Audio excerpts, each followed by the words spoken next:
ଧନୀ ହେବା ଟଙ୍କାରୁ ଆରମ୍ଭ ହୁଏନି, ମନୋଭାବରୁ ଆରମ୍ଭ ହୁଏ। ଧନୀ ଲୋକ ଅଲଗା କାମ କରନ୍ତିନି, ସେମାନେ ଅଲଗା ଭାବେ ଚିନ୍ତା କରନ୍ତି। ଯେମିତିକି ବଡ଼ ସ୍ୱପ୍ନ ଦେଖନ୍ତି। ଯେଉଁ ବ୍ୟକ୍ତି ଛୋଟ ଚିନ୍ତା କରେ ସେ ଛୋଟ ଫଳ ପାଏ, ଆଉ ଯେ ବଡ଼ ଚିନ୍ତା କରେ ସେ ବଡ଼ ସୁଯୋଗ ପାଏ। ଜ୍ଞାନ, କୌଶଳ, ଶିକ୍ଷା ଏଇଗୁଡ଼ିକ ଏମିତି ସମ୍ପତ୍ତି ଯାହା କେହି ନେଇପାରନ୍ତି ନାହିଁ, ଯାହା ଧନୀ ହେବାରେ ଆପଣଙ୍କୁ ସାହାଯ୍ୟ କରିଥାଏ। ଧନୀ ଲୋକେ ସମୟକୁ ନଷ୍ଟ କରନ୍ତି ନାହିଁ, ସମୟକୁ ସେମାନେ ଟଙ୍କା କରିଦିଅନ୍ତି। ଧନୀ ହେବା ଏକ ଦିନକର କଥା ନୁହେଁ, କିନ୍ତୁ ଆଜି ନିଆଯାଇଥିବା ଏକ ଛୋଟ ନିଷ୍ପତ୍ତି ଆପଣଙ୍କ ଭବିଷ୍ୟତକୁ ବଦଳାଇ ଦେଇପାରେ। ଧନୀ ହେବା ମାନେ କେବଳ ଟଙ୍କା ନୁହେଁ, ଧନୀ ହେବା ମାନେ ଭାବନାର ଧନୀ, ଅଭ୍ୟାସରେ ଶକ୍ତିଶାଳୀ ଓ ଲକ୍ଷ୍ୟରେ ସ୍ପଷ୍ଟ ହେବା ଦରକାର। ତେବେ ଯାଇ ଆପଣ ଧନୀ ହୋଇପାରିବେ। ଏମିତି କିଛି ଘଟଣା ଆମ ଚତୁଃପାର୍ଶ୍ୱରେ ଘଟିଥାଏ ଯାହାକୁ ଆମେ ଜାଣିପାରନ୍ତି ନାହିଁ।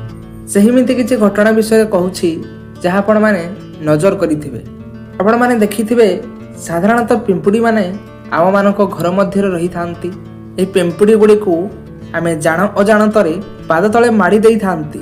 ପିମ୍ପୁଡ଼ି ଆସିବା ଓ ଯିବାର କିଛି ନିର୍ଦ୍ଦିଷ୍ଟ ସମୟ ରହିନଥାଏ, ହେଲେ ଆମ ଘରେ ପିମ୍ପୁଡ଼ି ଆସିଗଲେ ଆମେ ବ୍ୟସ୍ତବହୁଳ ହୋଇଯାଉ ଓ ସେହି ପିମ୍ପୁଡ଼ି ଗୁଡ଼ିକୁ ଘଉଡ଼େଇବାକୁ ଚେଷ୍ଟା କରିଥାଉ।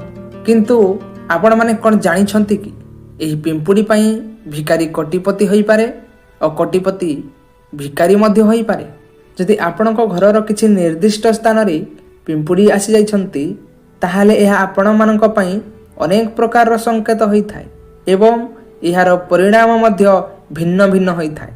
ଏଥିସହିତ ଧ୍ୟାନ ରଖିବାକୁ ପଡ଼ିଥାଏ ଯେ ସେହି ପିମ୍ପୁଡ଼ିର ରଙ୍ଗ କ'ଣ, ସେ ନାଲି ପିମ୍ପୁଡ଼ି ହେଉ କି କଳା ପିମ୍ପୁଡ଼ି। ଯଦି ନାଲି ପିମ୍ପୁଡ଼ି ଆପଣଙ୍କ ଘରର ରୋଷେଇ ଘରୁ ବାହାରି ଅନ୍ୟ କୌଣସି ସ୍ଥାନକୁ ଯାଇଥାଏ, ତାହେଲେ ବୁଝିଯାଆନ୍ତୁ ଯେ ପିମ୍ପୁଡ଼ି ଆପଣଙ୍କ ଘରକୁ କରଜ ନେଇ ଆସୁଛି। ସେହି ପିମ୍ପୁଡ଼ି ଏହା ସଂକେତ ଦେଇଥାଏ ଯେ ଆପଣଙ୍କ ଉପରେ କିଛି ସଙ୍କଟ ଆସିବାକୁ ଯାଉଛି, ଯାହାଦ୍ୱାରା ଆପଣ କିଛି ଧାର କରଜ କରିପାରନ୍ତି। ଯଦି ଆପଣ ଏହି ସଂକେତ ବିଷୟରେ ଜାଣି ସେହି ପିମ୍ପୁଡ଼ିକୁ ମାରିଦେବେ, ତାହେଲେ ଆପଣଙ୍କ ଉପରେ ସଙ୍କଟ ଆହୁରି ବଢ଼ିଯାଇଥାଏ। ନାଲି ରଙ୍ଗର ପିମ୍ପୁଡ଼ି ବାହାରିବାକୁ ଏକ ଅଶୁଭ ସଂକେତ ମାନାଯାଇଥାଏ। ଏହା ଧନଜନିତ ସମସ୍ୟା ଓ ଋଣ ସମସ୍ୟାକୁ ଆଣିଥାଏ। ଏହା ବ୍ୟତୀତ ନାଲି ପିମ୍ପୁଡ଼ି ଘରେ ବାହାରିଲେ ଘରେ କଳି ଝଗଡ଼ା ମଧ୍ୟ ହୋଇଥାଏ। ଏଥିରୁ ମୁକ୍ତି ପାଇବା ପାଇଁ ଆପଣ ଗୋଟିଏ ଉପାୟ କରନ୍ତୁ। ପ୍ରଥମ ଉପାୟରେ ଆପଣ ଗୋଟିଏ ଲେମ୍ବୁକୁ 2 ଫାଳ କରି ପିମ୍ପୁଡ଼ି ରହୁଥିବା ସ୍ଥାନରେ ରଖିଦିଅନ୍ତୁ। ଏହାଦ୍ୱାରା ପିମ୍ପୁଡ଼ି ଘରୁ ଆପେ ଆପେ ବାହାରିଯିବେ ଓ ଘରେ ଥିବା ସମସ୍ତ ନକାରାତ୍ମକ ଶକ୍ତି ତାଙ୍କ ସହିତ ମଧ୍ୟ ଚାଲି ଯାଇଥାଏ। ଯଦି ଆପଣଙ୍କ ଘରେ କଳା ପିମ୍ପୁଡ଼ି ବାହାରୁଛନ୍ତି, ତାହେଲେ ଏହା ଆପଣଙ୍କ ଘର ପାଇଁ ଅତ୍ୟନ୍ତ ଶୁଭ ଅଟେ। ଯଦି ଆପଣଙ୍କ ଘର ମଧ୍ୟରେ କଳା ପିମ୍ପୁଡ଼ି ଧାଡ଼ି ହୋଇ ଅଣ୍ଡା ନେଇଯାଉଥିବେ ବା ଖାଦ୍ୟ ନେଇଯାଉଥିବେ, ଏହା ଆପଣଙ୍କ ଘର ପାଇଁ ଅତ୍ୟନ୍ତ ଶୁଭ ସଂକେତ ହୋଇଥାଏ। ଏହା ଆପଣଙ୍କ ଘରର ସୁଖ ସମୃଦ୍ଧିକୁ ବଢ଼ାଇବା ସହ ଆପଣଙ୍କ ଆର୍ଥିକ ସ୍ଥିତିକୁ ମଜବୁତ କରିଥାଏ। ତେଣୁ ଯଦି ଆପଣଙ୍କ ଘରେ କଳା ପିମ୍ପୁଡ଼ି ଆସୁଛନ୍ତି, ତାହେଲେ ସେମାନଙ୍କୁ ମାରନ୍ତୁ ନାହିଁ, କାରଣ ଏହା ଆପଣଙ୍କ ପାଇଁ ବହୁତ ଶୁଭ ହୋଇଥାଏ। ଯଦି ଆମ ଭିଡ଼ିଓଟି ଭଲ ଲାଗିଥାଏ ଲାଇକ୍ କରନ୍ତୁ। ଯଦି ଆମ ଚ୍ୟାନେଲକୁ ପ୍ରଥମ କରି ଦେଖୁଛନ୍ତି, ଏବେ ହିଁ ସବସ୍କ୍ରାଇବ୍ କରନ୍ତୁ।